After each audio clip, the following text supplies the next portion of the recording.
Hey, what's going on everyone? This is GamingWithSal, and in this video I'm going to be talking about the new Blitzkrieg event and basically what has come with it, what I think about it, and all that kind of good stuff. So without further ado, let's get right into it.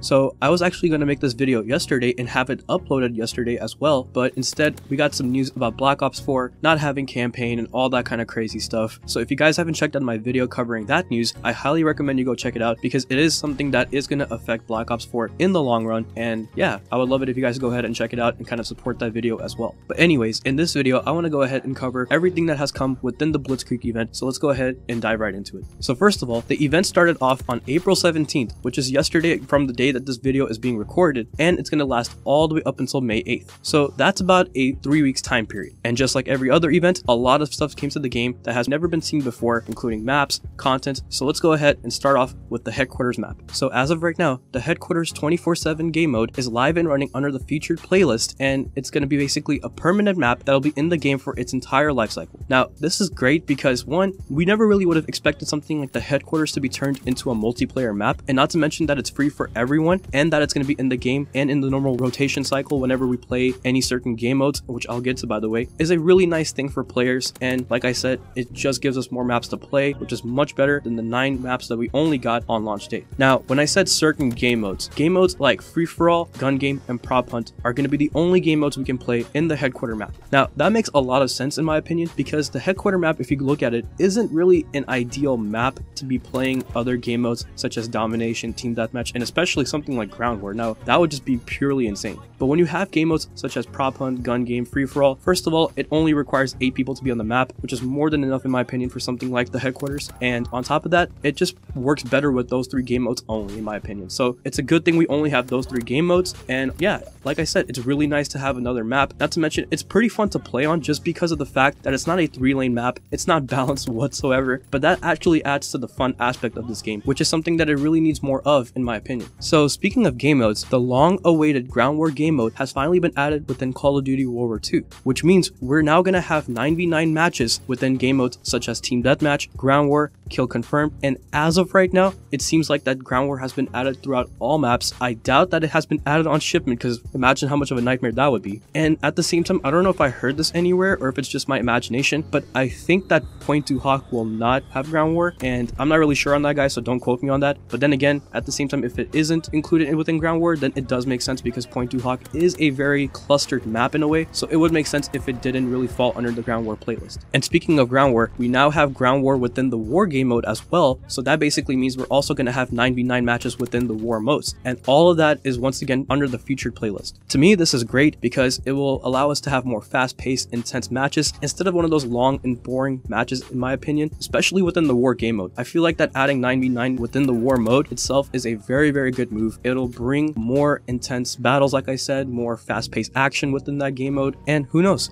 it might even give people more of an incentive to want to play the war mode. So moving forward from maps and game modes, let's talk about the quartermaster. Now we all know that Captain Butcher was going to come back. His picture was actually leaked a few days before the event, so that basically kind of gave us an idea that the event was going to come for the launch of the War Machine DLC. And yeah, let's go ahead and dive right into which weapons we're going to be getting. So we are getting a total of 6 weapons, and the first weapon we're going to be looking at is the fully auto M2 Carbine. Now this weapon is going to cost you 21,900 armory credits if you want to buy it straight away, and it's going to unlock the Apex Predator variant. Basically this weapon is the same thing as the M1A1 Carbine, except it's fully auto. Next is the Type 5 rifle. Now this one is going to cost you 15,800 armory credits, so it's not really as expensive as some of the other weapons are. And if you are thinking about unlocking this weapon straight away from the collections, you will be unlocking the Show of Force variant, and it's basically a semi-auto rifle. It's similar to the M1 Garand, and oh, just to put this out there, I really don't have any of these weapons yet, seeing how altogether these 6 weapons are going to cost a lot of armory credits, but I will try to slowly go ahead and unlock each of these weapons one by one and probably bring some gameplay footage of that. But moving forward, now we're going to talk about the ITRA or ITRA Burst weapon. This is going to be the most expensive weapon out of all the weapons that have been added, with 25,775 armory credits that are required to unlock this weapon straight away from the collections. Now I feel like that the reason why this is the most expensive weapon is because this is the only burst rifle within this game. It's going to be a 4-round burst rifle, and you're going to be unlocking the Lightning Strike variant if you're unlocking it straight from the collections. Now, I happen to be able to get some gameplay of this weapon. I went into custom matches and started looking around if I could actually use some of these weapons. This was the only weapon I was able to use within custom games. I'm not really sure why. I don't know if it's because I actually unlocked majority of the collection items that are required to unlock this weapon. Maybe that's why, but nonetheless, I was able to use this within custom games and brought some gameplay of this weapon, which you're going to be seeing in the background of this video. Moving forward from all the assault rifles, the Sterling SMG is up next. This weapon is going to cost you 23,925 armory cards. If you want to unlock it straight from the collections, you will unlock the Blitzbreaker variant, and seeing what this weapon is and how it performs, it seems like it's really close to something like the Sten Type 100, something along the lines of that. This is also going to be your second most expensive weapon, and honestly, it does seem like it is worth using. From whatever I was able to play with whenever I picked it up from other enemies that were using it, it really does seem like an overall solid SMG. Now, along with all of those weapons, we are also finally getting the Arasaka Sniper Rifle, also known as the Type 38 Sniper within this game. Now, this weapon is going to cost you 20,350 armory credits. If you want to unlock it straight from the collections, you will unlock the Hydra variant, and once again, this is just a Japanese sniper that has been in past Call of Duties, and once again, I haven't really been able to play with this weapon yet.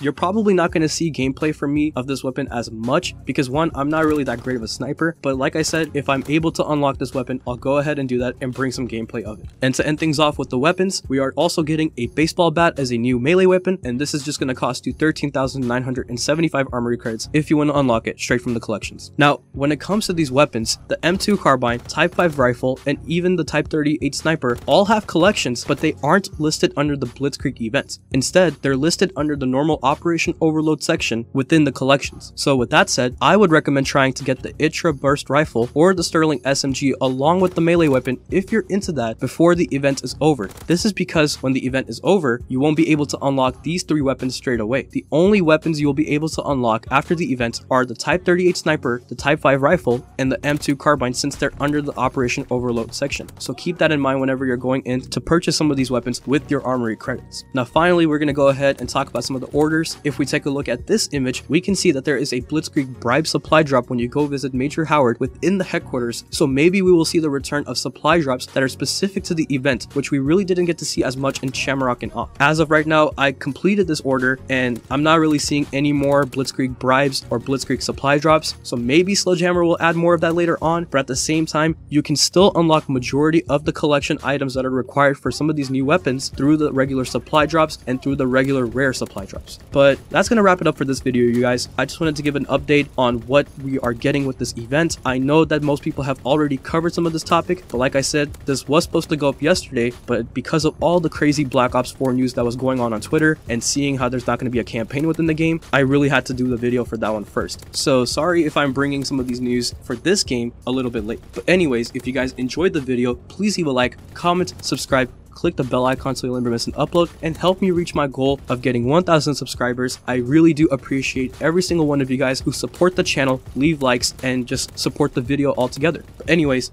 I'll talk to y'all later. Take care of yourself, and I will see you guys in the next video.